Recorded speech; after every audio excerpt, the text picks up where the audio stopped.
How you going today, mate?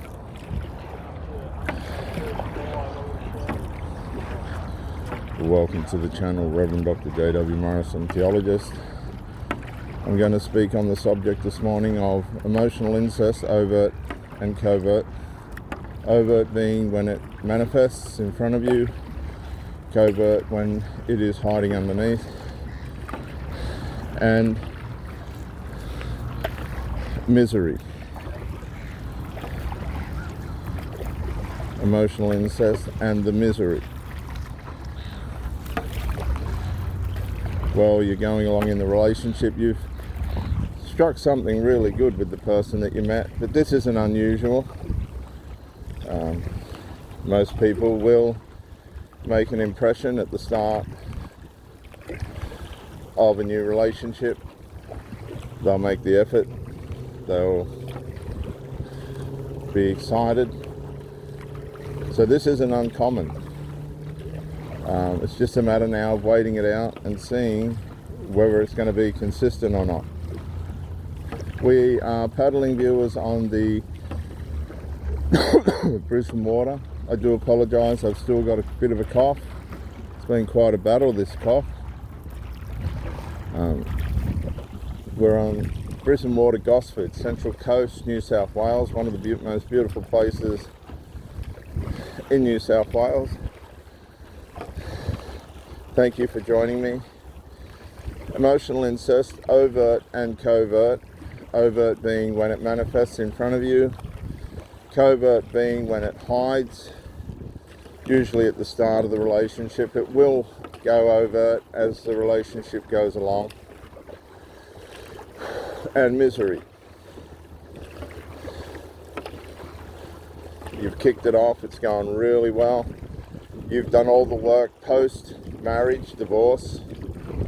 That was my experience. I put months and months, thousands of dollars into therapy and restoration, personal responsibility and accountability for my part in the failure of the marriage, which was to ask or to tell my ex-wife and her adult son to leave the house and that I wanted a divorce.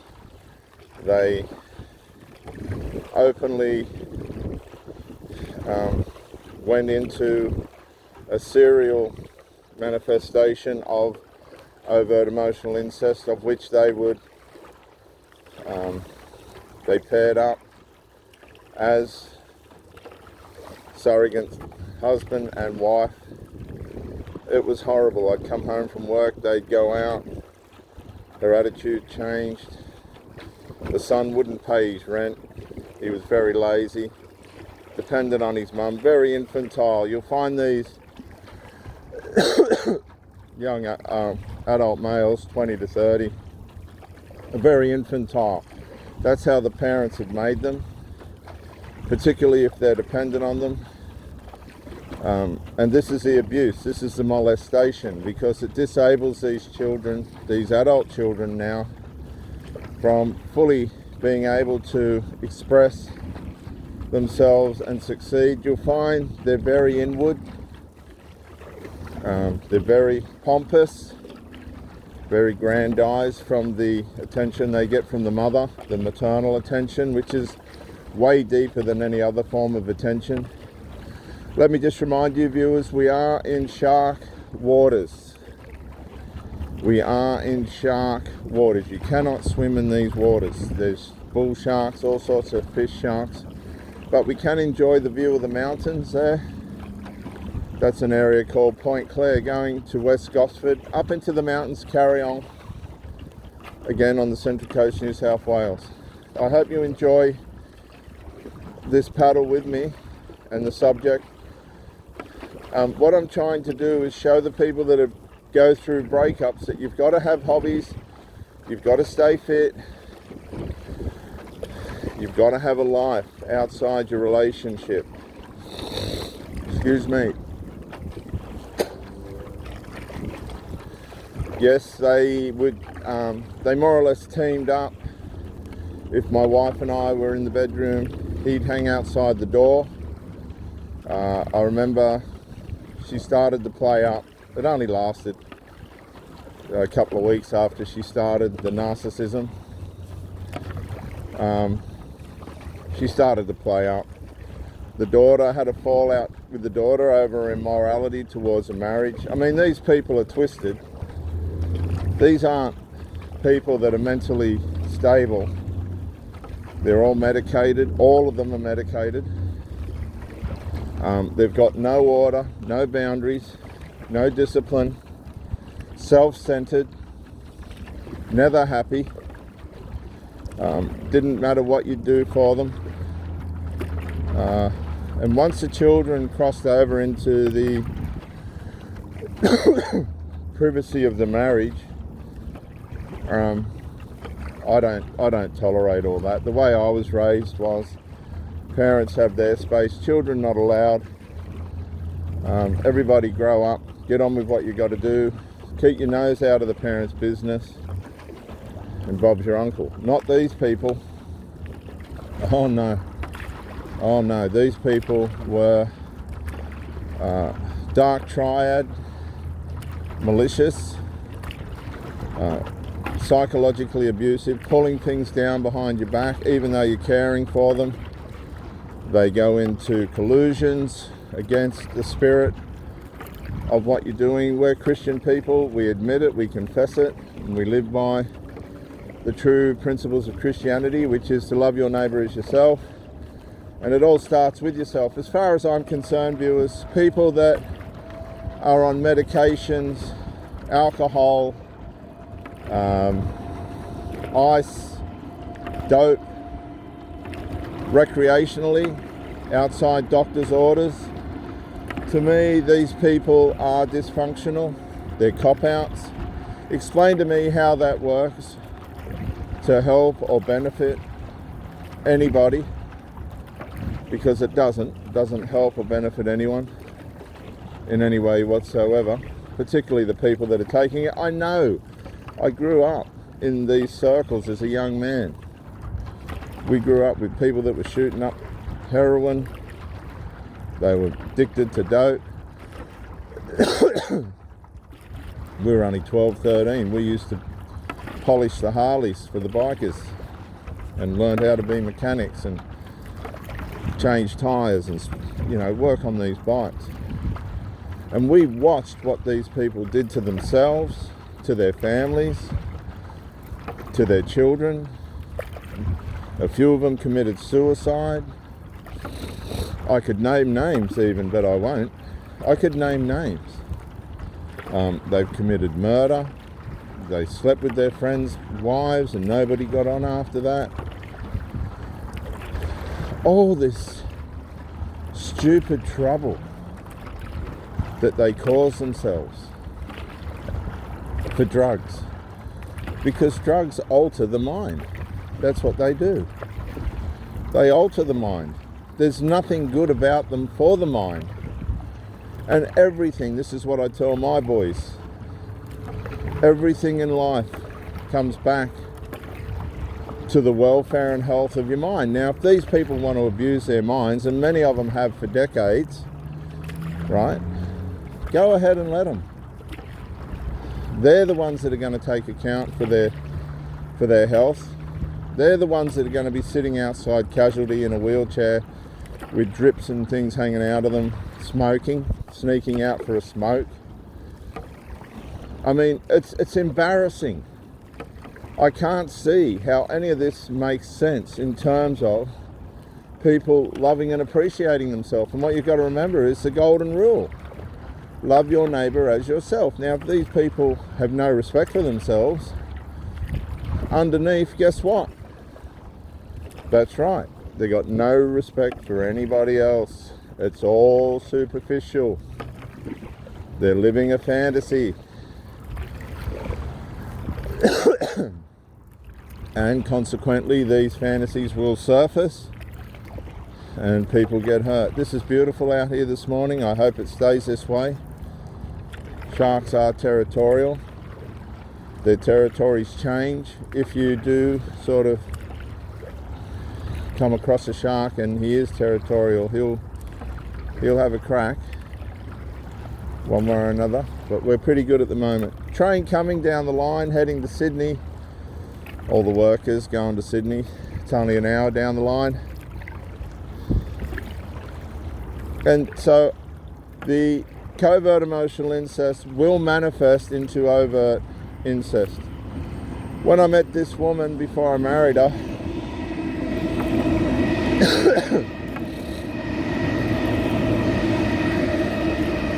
I was fresh on the scene. This young man did jump into bed with us at the age of 18, twice. To the astonishment of myself. She wasn't surprised because it was going on before I come along. This is what I need you people that are dealing with or trying to work out overt and covert emotional incest. Now, the getting in the bed with us exposed the covert incest. That's overt. That's a overt physical manifestation of the covert emotional incest. That's an overt act of emotional incest. I'm just going to hop in with mum, to bed with mum and her new boyfriend. That's a territory assault on the relationship. That's the son trying to imprint his territory on the mother. And you know what the silly part about it is, viewers? And you got to remember this. The mother did nothing. Absolutely nothing. She lay there smelling of sex with the son snuggled up beside her. And viewers, there's no excuse for this. That's overt emotional incest manifest. I left. She rang the next morning. Oh, it's just cultural. I said, no, that's not cultural. That's dysfunctional. You're going to have to sort that out. And again, viewers, she didn't sort it out. 2 weeks later, he got back into bed again with us, and I pretended that I was going to have sex with her. They both pounced out of the bed in a panic. He went into a rage. The son went into a rage. Well, what are you doing in the bedroom, you little grub? Right? And he consequently immediately moved in with his father. He could not stand the thought of his mother being intimate with another man. Couldn't stand it. Couldn't come to terms with it. Just horrible, wicked, dysfunctional, infantile people who hadn't developed. The son was used as a surrogate partner. Now, had I known then what I know now, I would have gotten clean out of there. But this is true, viewers. This person abused his mother like I've never seen anybody be abused. Oh, it was horrible. It was really horrible. To the point where I said, mate, you're not going to be able to come back and even visit. Your attitude's woeful. But it was jealousy to boot. As the sun comes up over the mountain,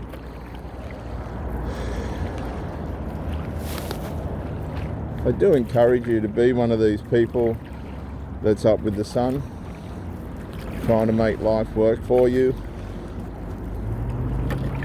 And again, anybody that's going through a breakup, do find hobbies, even if it's just a walk. It's going to take time. If you can get through the first 3 months, you'll come back. Give yourself 3 months, but there's no easy way to unravel the encoding of somebody else in your heart and mind. Okay? So, he moved in with his father, that disintegrated. This is the misery that these people cause. Particularly the women that aren't satisfied with the men. The men have just let them down. Through alcohol, maybe laziness. They get ED. They don't perform in the bedroom. The women get bored and want somebody else's attention. And they get it. There's plenty of attention around for women. Don't worry about that. There's plenty of guys that'll ruin marriages. Plenty. And that's why every now and then you'll hear someone being murdered or killed. It's usually a triangulated situation. And let me just say too, these sons will kill the boyfriend. If the mother gets tired of the boyfriend because of the animosity and hatred of the son towards the boyfriend, she'll G him up to get rid of him. It happens in the States all the time. Mother's son kills boyfriend. Oh yeah, happens all the time. All the time. Not some of the time, all the time. And that's the misery that these people go through because they've got no structure. As I said, they rely on pills, alcohol, marijuana, and nose beer, which is cocaine and ice and all this other stuff that's going on now. Fentanyl's just killing them on the spot anyway. They're reckless. They're not good love makers. They say the narcissists are good love makers. No. The good old-fashioned straight women, they're the most beautiful lovers, just for the record. And any of you women that are mixed up with men on alcohol and booze and dope and all this, find a way out. They're bad influences. They're going to affect your life negatively. And it's very hard trying to dig your way out. And very unfair. You go into a relationship for the benefit of each other. And covert emotional incest won't allow that. It won't allow the benefits due to the relationship to manifest because it's an interferer. It's an interferer of misery. You'll find as the relationship goes on that you'll wonder, why is there an emotional deficit? Why has this person got this distance going on? And they don't seem to have a conscience about it. There's this emotional distance, there's this emotional emptiness. It's because when you're not around, they're having an emotional affair with their children. They're in with their children. They love the company of their children. It's past maternal, it's extra maternal. It's an extra maternal affair that they have with their children. Or with the parent. The parent's the one that's got to be accountable at the end of the day, because they're the ones that are supposed to constitute the boundaries and the way in which they want their children to develop. You'll find a lot of these single mothers, single fathers will become surrogately dependent on their children, and that dependence will wash over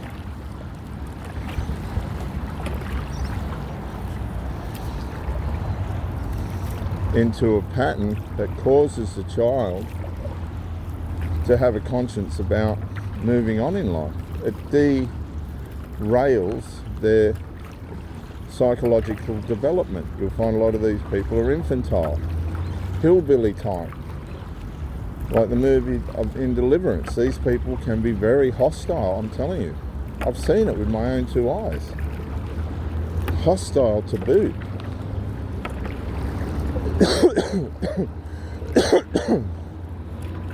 They will run you out once it goes overt and they realise that you have gone, hang on, there's something not quite right here. They will run you out. They'll want to separate you from the person. If you're with one of the mummy's boys or daddy's girls, the parent will try and covertly get rid of you. It'll be all welcome on the surface, but covertly there'll be a spirit working against you behind the scenes. Same with the people with the parent.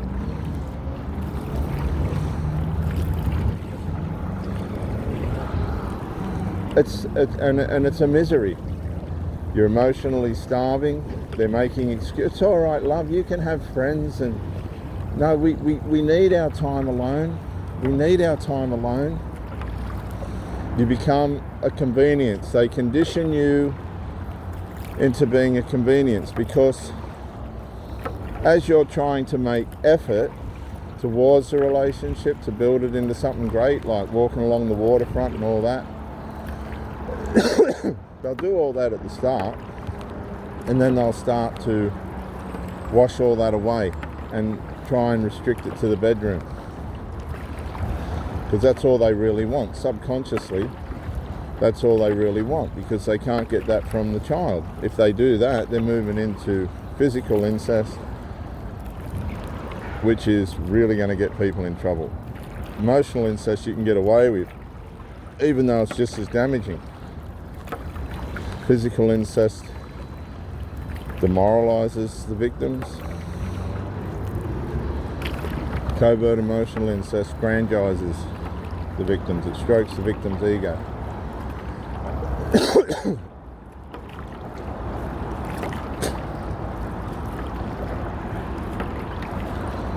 So you're starting to get aggravated. You're starting to confront the issue with this person, and they're in damage control. They do manage themselves pretty well. I wouldn't say extra well. You'll find that they cohabitate with these adult children. They share in the intimacy. I've seen these people come up behind their mothers and cup them under the breasts, niggling into their neck. I love you, Mum. Oh, I'm proud of you, my son. I'm so proud of you. And they're not getting anywhere in life. So they're misleading their children. I'm proud of you for what? I'd sit there and think, I'm proud of you for what? They're stoned off their heads.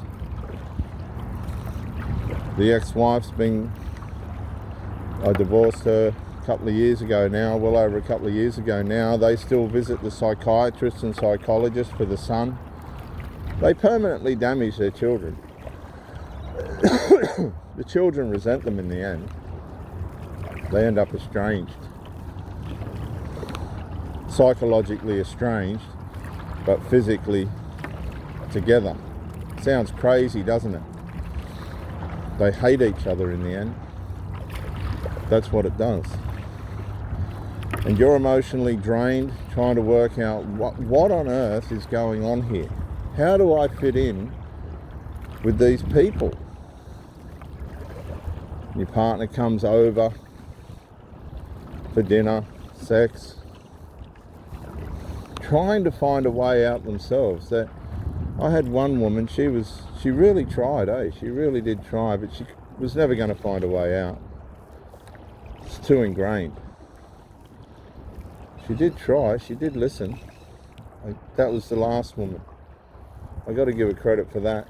But they had other issues that were way beyond my concern or what I had time for. Terrible hostility,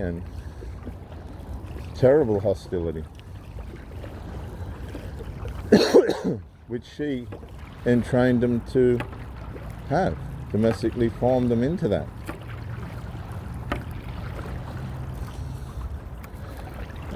And you can't see the family members that aren't in your relationship will despise the relationship. That's the misery of it, and you're working against that. As a matter of fact, I didn't even engage it, because it's going to wear you down eventually anyway, the opposition, because they won't do anything about it. They'll just leave it idle. They'll just let it idle along until everybody's worn out. Nobody's got any patience left. Nobody's got any inspiration left.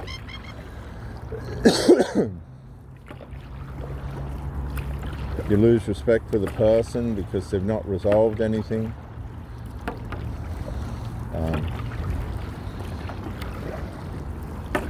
The relationship starts to fade because the attraction fades due to the lack of resolve.